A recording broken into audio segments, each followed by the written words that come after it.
Hello বন্ধুরা, কেমন আছেন? আশা করি ভালো আছেন। আপনাদের আশীর্বাদে আমিও খুব ভালো আছি। আর আমার নতুন চ্যানেলে আপনাকে সকলকে জানাই স্বাগত। আর এটা হচ্ছে আমাদের বাড়ি। দেখুন, একটু ঘুরে দেখাই আপনাদেরকে। দেখেছেন, এটা বাড়ি আমাদের। এদিকে ফুল গাছ আছে একটা, নিচে কাঁঠাল গাছ, আম গাছ। বাড়িতে সব রকমেরই গাছ আছে। একটু আধটু ওকেশনে ফল হলে আমরা বাড়িতে সবাই মিলে খাই, আবার অবশ্য 5 জনকে দিয়েও খাই।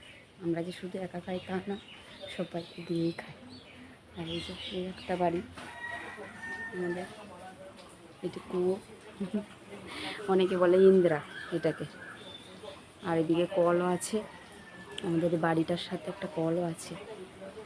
কলে জল এসছে, 7টার সময় জল আসে, 7টা না 6:30টার সময় জল আসে। এই জলে যতটা পারি কাজ সারি, বাকিটা কুয়োর জলে ব্যবহার হয়। আচ্ছা চলুন, সকাল হয়ে যাওয়া মানে মেয়েদের বিছানা ছেড়ে উঠে যাওয়া মানে কাজ, কাজ ছাড়া কিছু নয়, সারাদিনই কাজ।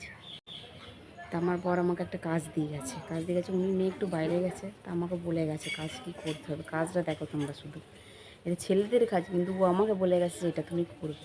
বন্ধুরা বলো তো এটা ঠিক? তবে হ্যাঁ, একটা জিনিস ঠিক যে পরিষ্কার পরিচ্ছন্ন রাখাটা মেয়েদেরও দায়িত্ব, কর্তব্য, তাই না? তা দেখো কাকিমা কি করছো গো? আর বলিস না, তো কাকু কাজ দিয়ে গেছে এই যে ঘাসগুলো পরিষ্কার করবার জন্য। এটা হচ্ছে নতুন বাড়ি, এটা হচ্ছে পুরোনো বাড়ি। এটা নতুন বাড়ি আর পুরোনো বাড়ির মাঝখানে রাস্তা আছে, ছোট্ট করে একটা রাস্তা আছে, প্রায় পরিষ্কার করি, না করার নয়। তা এখন এই কদিন আবার বৃষ্টির জল পেয়ে বেশি বড় বড় হয়ে গেছে, তো সেগুলো পরিষ্কার করবার জন্য আমাকে তোর কাকু বলেছে কি যেগুলো পরিষ্কার করো গিয়ে, না হলে অসুবিধা আছে। আমি যে হ্যাঁ ঠিকই বটে, কেননা এখন যেহেতু বর্ষাকালের পরে আসছে, এখন যেমন গরমও আছে। তাই এদিকে আমাদের একটু সাপ তো দেখা যায়, সাপ যদি আসে তাহলে আর মুশকিলের শেষ নেই।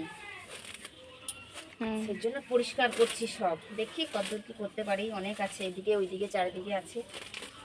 আজকে একদিনে হবে না, সকালটা যতটুকু হয় কাজ আছে ততটুকু করে নিই।